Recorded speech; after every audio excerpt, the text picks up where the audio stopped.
يقع سد التمري بجماعة التمري التي توجد على بعد 60 كيلومتر شمال مدينة أكادير، وتقدر الطاقة الاستيعابية للسد ب 204 مليون متر مكعب. بالنسبة لتقدم الأشغال فقد ناهزت 61%.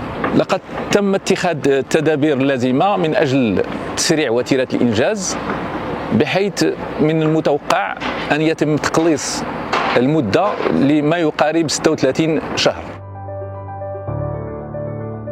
السد عبارة عن حاجز من الردوم الترابية والصخرية مجهز بقناع من الخرسانة يبلغ علوه 75 متر، ويشتمل على مفرغ للقعر ومفرغ للحامولات، كما أن واجهته قليلة الانحدار بحكم طبيعة الأساسات.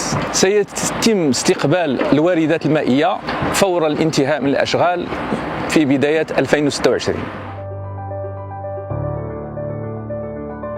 من بين التحديات التي وجهت أثناء إنجاز المشروع تحويل جزء من القناة المزودة لمدينة أكادير بالماء الصالح للشرب، وكذلك تحويل جزء من الطريق الجهوية رقم 113.